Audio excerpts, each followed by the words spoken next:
Sa gitna ng mga ulat ng umano'y irregularidad sa multibilyong pisong flood control projects ng Department of Public Works and Highways, hindi lamang mga mamabatas at contractor ang isinasubject sa masusing pagbusisi, kundi pati na rin ang kanilang mga anak na nagpapakita ng marangyang pamumuhay sa social media. The Philippine Showbiz List presents celebrities na umalma sa lavish lifestyle ng Nepo Kids. Vice ganda hits corrupt officials living off his taxes. Idinaan ni Vice sa seryosong biro ang kanyang pagkadismaya sa mainit na usapin tungkol sa korupsyon sa bansa. Kasalukuyan siya nasa London, kasama ang iba pang kapamilya singers and stars. Nag-post si Vice ng larawan ng pinagsasaluhan ng mga pagkain na nakakain sa lamesa. Makikita rito ang kanin, pritong itlog, hotdog, ham at adobo. Malaki rito ang kwento niya tungkol sa kanilang pagkain. Ayon kay Vice, nagtitipid daw sila ng kanyang mga kasama sa tinutuluyan nilang Airbnb sa London dahil sa mahal ng bilihin. Namalengke raw sila noong unang araw at nagluto sa halip na kumain sa labas. Noong ikatlong araw ay ininit na lang daw nila ang natirang adobo. Ngunit habang kumakain, bigla raw naalala ni Vice ang milyong-milyong piso ng kanyang binabayarang buwis taon-taon na pinagsasaluhan lamang daw ng mga garapal na magnanakaw sa gobyerno. Maraming netizens ang ikinatuwa ang pagsasalitang ito ni Vice lalo pat may basihan ang hugot nito dahil isa siya sa hinirang na top taxpayers ng Quezon City noong 2024. Carla Abellana on Sara and Curly Discaya Luxury Car Haul. Si Carla ay kilala sa pag-call out ng sa palagay niya ay mga mali sa lipunan, kagaya na lamang ng display of wealth ng mag-asawang contractor na sina Sara at Curly Discaya. Isa sa mga top 15 contractors na nagawa ng bilyong pisong kontrata ng DPWH para sa maanumalyang flood control projects. Sa kanyang Instagram story, nag-post si Carla ng screenshot na kuha mula sa panayam ni Julius Babaw sa mga Diskaya noong September 2024. Sa kanyang caption, nagbasa rin si Carla kung saan daw kinuha ng mga Diskaya ang perang ipinambili nila ng luxury vehicles kung saan nakapag-taping na siya doon. Bianca Gonzalez slams Nepo kids for flaunting lavish lifestyle. Sa kanyang X account, ibinahagi ni Bianca ang nababasa niyang post online. Ayon kay Bianca, halos mapuno na raw ang feed niya ng mga post mula sa mga anak ng mga tiwaling opisyal na nagpapakita ng magagarang buhay. Samantala, tulad ng maraming ordinaryong Pilipino, siya at ang iba pa ay patuloy na nagsusumikap sa araw-araw, wala mang mamanahin o nakaw na yaman, at madalas pa raw nahihiyang mag-post ng simpleng bakasyon o bagong bilihin dahil baka isipin ng iba na nagyayabang. Nadine Lustre calls for accountability amid alleged misuse of taxes. Ipinahayag naman ni Nadine ang kanyang suporta sa mga netizen na patuloy na nanawagan ng pananagutan mula sa mga opisyal ng gobyerno sa gitna ng lumalakas na batikos laban sa mga di umano'y tiwaling opisyal. At na rin sa kanilang mga anak na hayagang ipinapakita ang marangyang pamumuhay sa social media. Sa isang panayam kamakailan, binigyang diin ni Nadine ang kahalagahan ng accountability sa hanay ng mga nasa pamahalaan. Ayon sa kanya, ang mga mambabatas at opisyal ng gobyerno ay mga lingkod bayan, kaya tungkulin nilang alagaan at pagsilbihan ang taong bayan.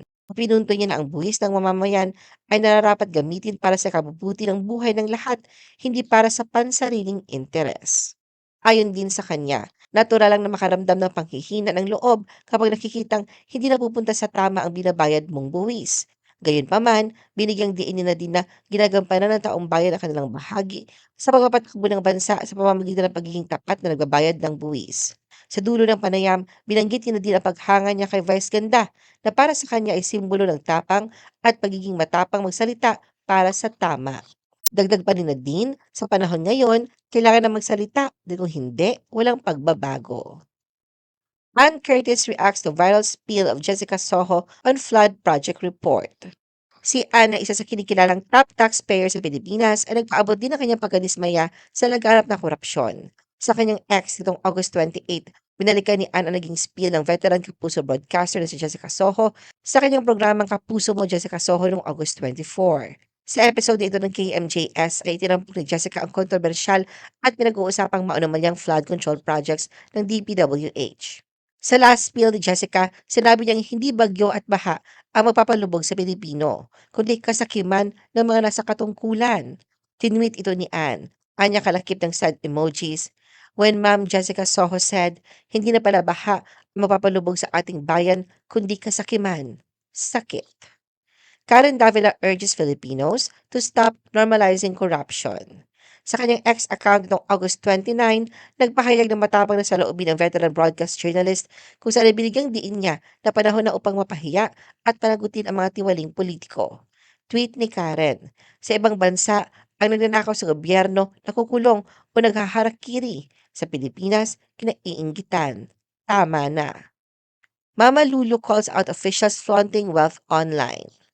Ang content creator na si Mama Lulu ay nagbigay din ng matinding puna laban sa mga opisyal at ibang individual na pinagmamalaki ang marayang pamumuhay sa paniniwalaang galing sa pera ng mga mamamayan. Sa social media post niya noong August 27, ibinahagi ni Mama Lulu ang video ng kanyang pagsasalita tungkol sa mainit na usapin ng korupsyon.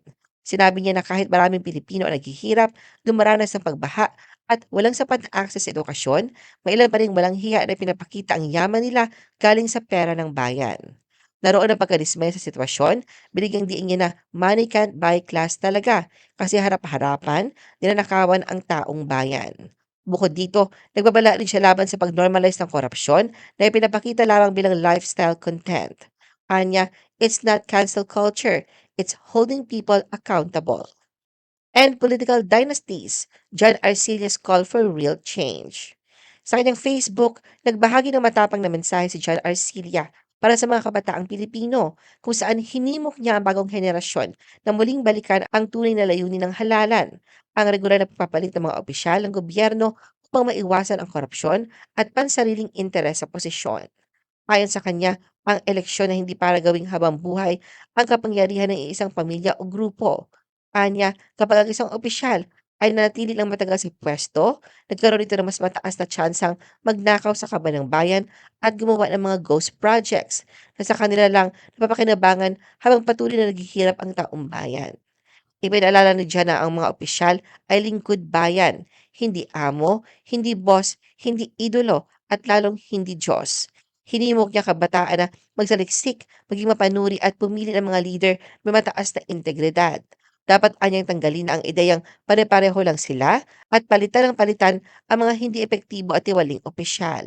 Binigyang diin din niya na ang tunay na pag-unlad ay hindi nasusukat sa dami ng gusali o pabrika, kundi sa kalagayan ng karaniwang mamamayan. Mura at sapat na pagkain, disenteng trabaho, libreng edukasyon, abot kayang pabahay at serbisyong medikal. Pinuri rin ni John si Pasig City Mayor Vico Soto bilang halimbawa ng isang batang lingkod bayan na hindi tradisyonal na politiko. Bagamat hindi niya ito iniidolo, nakita niya ang potensyal ni Vico bilang modelo ng matapat na pamumuno na dapat alagaan at bantayan ng taong bayan. Pokwang, Cindy Obineta vow to work harder for Disney princesses. Hindi na 'di ba sikmura ni Pokwang ang talamak na pagpi-flex sa social media ng ilang kaanak ng contractors ng maanumalyang flood control projects. Sa X nitong August 29, naglabas na siya ng kanyang saloobin. Ayon kay Pokwang, nagkatrangkaso na raw siya sa kakatrabaho para lamang makaambag sa pambili ng mga luho ng kaanak ng contractors. Sarkastiko pa niyang sinabi, huwag mag-activate ng kanilang social media accounts ang mga tinutukoy niya para malaman daw ng taong bayan kung nagustuhan ba ng mga ito ang bago nilang biling gamit mula sa buwis ng mga mamamayan. Umapila naman si Miss Intercontinental 2021 Cindy Obeñeta na mabigyan pa siya ng maraming hosting gigs para malaki ang maiambag niyang tax padagdag sa pondo sa lavish lifestyle ng mga Disney princess. Disney princess ang tawag ng netizens sa mga kaanak na babae ng contractors na nag-flex ng designer bags, clothes, pati ng mga biyahe nila sa ibang bansa.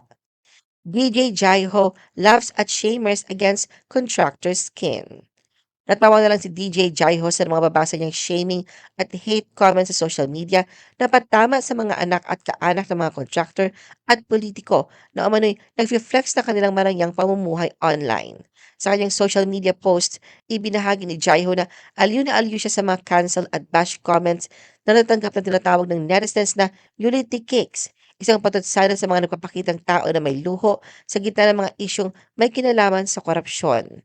Nagbigay pa siya ng mga halimbawa ng mga nakakatawang komento tulad ng, "Iha, iho, mag-overtime pa ako sa work para ma-sustain ang luho mo ha? Sige, hindi ako a-absent para makapag-travel ka pa out of the country." Ano ang masasabi mo sa video na ito? Mag-like o mag-react at huwag mahiyang mag-comment. For our YouTube viewers, huwag kalimutan mag-subscribe at i-hit ang notification button. At para sa aming Facebook viewers, mag-like at follow sa aming Facebook page para updated ka sa mga showbiz chika. Thanks for watching!